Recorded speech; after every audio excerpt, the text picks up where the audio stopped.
but most of them are what Brian is saying, where they're incredibly conservative, and it's look back at what we've done, look at what we know is coming, that we've already built. We're already playing it. So when they talk about it, he's trying to not say too much, but anything he does say is based in fact. So then when he takes questions about the future, there's this like, expect to hear more from us soon, or there's these phrases he always says where he never really answers them. Oh, we'll think about that. Let me get back to you on that, because he doesn't have to address them because he's already given you something to chew on. And that's where I think Ashes and Star Citizen have a tougher job, is they communicate as much as Final Fantasy 14 does, which is amazing, but they're doing it without any concrete gameplay kind of history. They don't have 10 years of published game that they can kind of refer back to. No. And even the current experience isn't I still argue we're still very much in the like proving out the tech areas of this game, right? So you don't even have a game to call out to now as much. They're trying, they're definitely focusing in the right direction to do that. I think a little bit more this year than they've ever done. So that's always good. But they Final Fantasy versus this, I mean, they're not even in the same universe as far as like what. But every the day scale when you and the log in and scope, play though, is vastly different from what who cares? like. Well, I do, like, because no, like, I know. Yeah, but I mean, like when I say who cares, I just mean from my perspective is like I play an MMO to log in and be like, wow, there's 500 things for me to do, and which one of them am I going to do today? And I don't have enough time to do them all, so like I have to prioritize something. But there's always something to do in this game. That runs out really quick. You play through a patch cycle a little bit and you check out the new stuff, and it's like, okay, I see what they're doing here.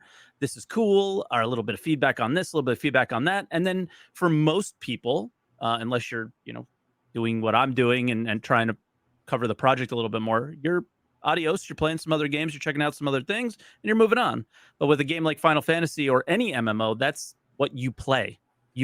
At the end of the day, when you come home from work, you play a couple hours of your MMO, right? And you do whatever you have time to do. Because those are games where you don't have time to play anything else. This game is not that yet because we're still in that tech demo phase. Like, yeah, scale, scope, all that stuff. Ginger, it's awesome, right? It's crazy. Like, there's no game I want to play. There's no world I want to see a game put into than this one, right? But we don't have that yet. That's what I want to sink my teeth into. How long until you think it can start to be, we've added something and we've added it? One of the things we're testing is scale, right? So we've added, instead of adding one of the quest, we're going to add 100 of the quest. And instead of adding one of this new type of mining node, we're going to add 1,000, where like scale is the goal.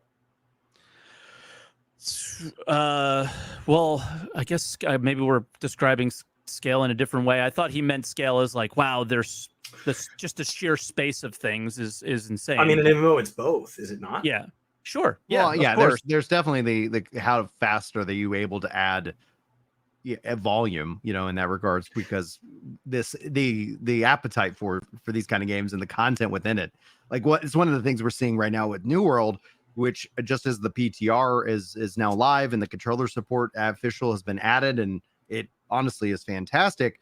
But one of the complaints that, that game suffers from right now is that they've spent a lot of time redoing some of their foundational stuff, the MSQ, bringing in controller support. That's not content for a lot of people. That's not content. And so I do theorize that based off of like the things they've been doing, that content will come, but content takes a lot of time, especially PvE content, because then it has to have that design and that process. And then gamers are going to, consume it and then optimize it and then complain about it. Like the strategy, as I always going to say, MMOs have 3 seasons: the season of hype, the season of grind, and the season of bitch. And then it just repeats. And the question is how long is that 3rd season? Because that's where, like, to just kind of like meme on your name, salt, like that's where the salt is farmed. That's where it is found. It's in that 3rd season where normal gamers, and I mean normal, the ones that like have a job and they're like, maybe I can play this, my video games an average of 8 hours a week. That's the standard gamer nowadays. And then the content creators like us assholes get in there and be like, dude, I just put, 60 hours into this game this week. I did everything that this patch has. What am I going to do for the next 3 or 4 months? So like that cadence, that's how, like, I guess that's right in terms of we're kind of defining the scale in both categories, both in terms of like what the game offers, but also how do they scale so that they are hitting a normal and predictable kind of cadence, because that seems to be the model when we look at successful games as service MMOs. That's what we end up seeing, I guess, overall. But what do you think about it? It makes me think of a callback to Ashes of Creation for a moment. Is one of the reasons that game initially was on my radar and I was starting to get interested in was because of its funding or its post-release plan for funding, which is a subscription model MMOs. Like, that's what I grew up playing. I started with Ultima Online, and the way those games worked was because you were on a subscription model, the design was to make things last a little bit longer. So like New World does not have that. You go through New World stuff pretty quickly.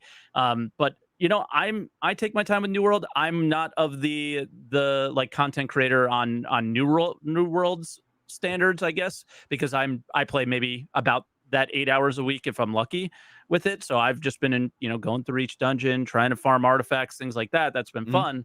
Yeah. But I think what successful MMOs do is they create these really long grinds for the power gamer, and then they have nice, fun, little interesting things to do for your not so, I guess, your casual, or your Care Bear is not the right word. Care Bear would be a different thing, but like your casual.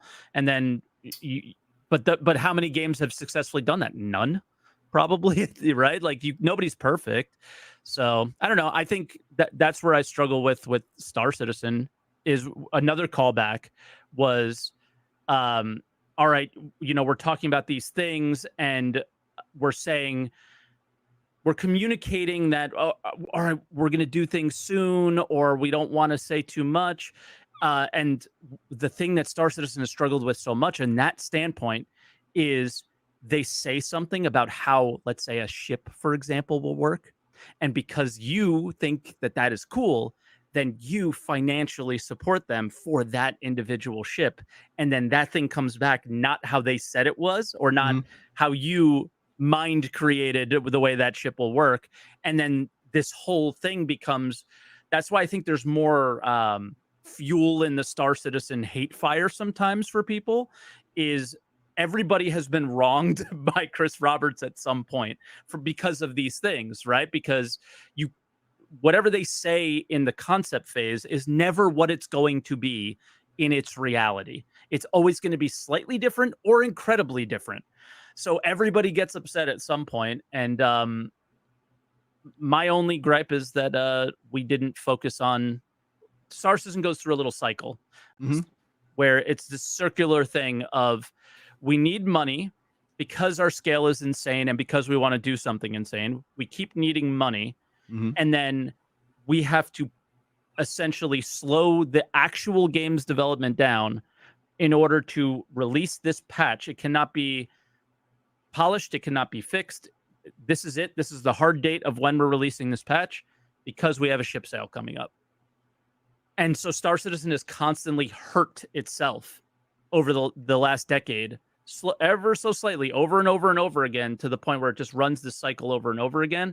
And the time that they said it would take and the time that everybody expected it to take has wildly blown out of proportion into this thing, because things cost money. Does it is ever what it is. fully release? Or does it ever this fully release? Of become course. the business model. Like, we look back in hindsight and it's like, I can't believe for 30 years they just continued to add features. Well, Like, you call out Final Fantasy. I'm assuming they're still adding features, right? So MMOs, like, what is release is like, but it's firm to a fault. Like, people complain that it doesn't get enough new within the player base. One of the complaints within Final Fantasy 14 is that their formula changes like Coca-Cola's formula. It's very minor, if at all. I've never mostly played, a label change. So like every 2 years we get this big wave of content, but the big wave of content before it releases, Brian and I will be like, you're going to get the amount of MSQ that is in a traditional single player RPG Final Fantasy Okay. game.